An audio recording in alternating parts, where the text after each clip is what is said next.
এবছর শ্রাবণ মাসে রয়েছে বিরল যোগ। এবছর শ্রাবণ মাসে কটি সোমবার পড়েছে, সোমবার পালনের রীতিনীতি, সোমবারে উপবাস করলে কি খাবেন আর কি খাবেন না, এছাড়াও ভগবান শিবকে সন্তুষ্ট করার জন্য শিবলিঙ্গে কি অর্পণ করবেন কি অর্পণ করবেন না। হর হর মহাদেব। বন্ধুরা, শাস্ত্রমতে হিন্দু দেবতাদের প্রিয় মাস হলো শ্রাবণ মাস। এই মাসটি দেবাদিদেব মহাদেবের নামে উৎসর্গ করা হয়ে থাকে। বিশ্বাস করা হয় শ্রাবণ মাসে দেবাদিদেব মহাদেবের আরাধনা করলে তিনি তার সকল ভক্তদের মনের ইচ্ছা পূরণ করে থাকেন। অবাক করা ব্যাপার হলো এবছর শ্রাবণ মাসে তৈরি হচ্ছে এক বিরল মহাযোগ। প্রায় 72 বছর পরে শ্রাবণ মাস শুরু হচ্ছে সোমবার থেকে, আর এই মাস শেষও হবে সোমবার দিয়ে। শ্রাবণ মাস গণনা করা হয় দুটি পদ্ধতিতে, একটি পূর্ণিমা অনুযায়ী, অন্যটি সংক্রান্তি অনুযায়ী। পূর্ণিমা তিথি অনুযায়ী 22শে জুলাই থেকে শ্রাবণ মাস শুরু হচ্ছে এবং শেষ হবে 19শে আগস্ট। অন্যদিকে সংক্রান্তি অনুযায়ী এই শ্রাবণ মাস শুরু হবে 17ই জুলাই আর শেষ হবে 17ই আগস্ট। পূর্ণিমা অনুযায়ী দেখলে এবছর শ্রাবণ মাসে 4টি নয়, এবছর শ্রাবণ মাসে রয়েছে 5টি সোমবার। এবার আমরা জেনে নেব কবে কবে পালিত হবে এই সোমবার। প্রথম সোমবার পড়েছে 22শে জুলাই, দ্বিতীয় সোমবার পড়েছে 29শে জুলাই, তৃতীয় সোমবার পালিত হবে 5ই আগস্ট, চতুর্থ সোমবার পড়েছে 12ই আগস্ট, আর পঞ্চম ও শেষ সোমবার পড়েছে 19শে আগস্ট।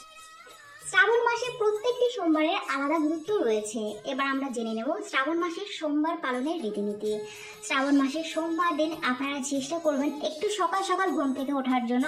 ঘুম থেকে উঠে স্নান করবেন, স্নান করে শুদ্ধ বস্ত্র পরিধান করবেন। এরপরে আপনারা আপনাদের ঠাকুর মন্দিরটা পরিষ্কার করে ইষ্ট দেবতার পুজো সম্পন্ন করবেন। তারপরে দেবতাদের সামনে প্রদীপ প্রজ্বলন করবেন।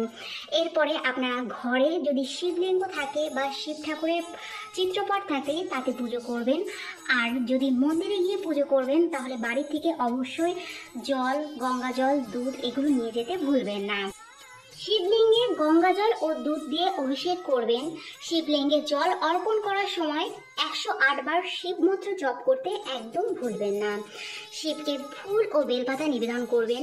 দেবাদিদেব মহাদেবের সামনে আপনারা ফল, মিষ্টি আপনাদের সাধ্যমতো ভোগ নিবেদন করবেন।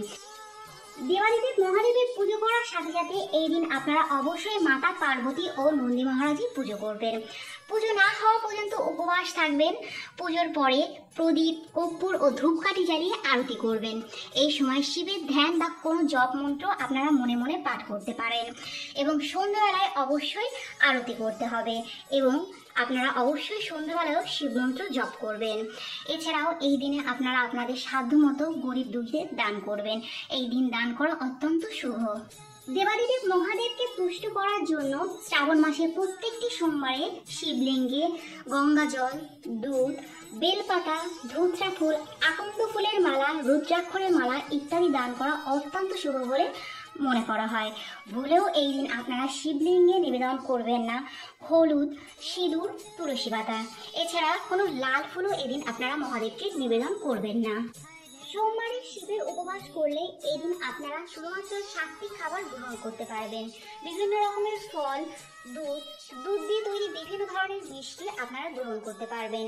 এছাড়াও সাবুদানা খেতে পারবেন, আলু আপনারা খেতে পারবেন। এদিন এমনি লবণ আপনারা খাবেন না, এমনি লবণের পরিবর্তে সন্দক লবণ আপনারা খাবেন।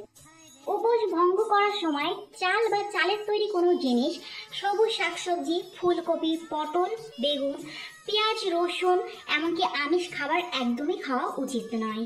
শ্রাবণ মাসের সোমবার পালন করলে এবং এই সোমবারগুলোতে শিবলিঙ্গে দুধ ঢালে দীর্ঘায়ু লাভ করা যায় এবং অসুখ বিসুখ থেকে মুক্তি লাভ করা যায়। জীবনে যদি আর্থিক সমস্যা চলতে থাকে বা আর্থিক দিক থেকে উন্নতি চাইলে শ্রাবণ মাসের সোমবারে পুজো করার সময় দেবাদিদেব মহাদেবকে আপনারা চাল নিবেদন করুন, যা অত্যন্ত শুভ বলে মনে করা হয়। জীবনের সব বাধা এড়িয়ে চলার জন্য পুজোর সময় মুগ ডাল দান করুন।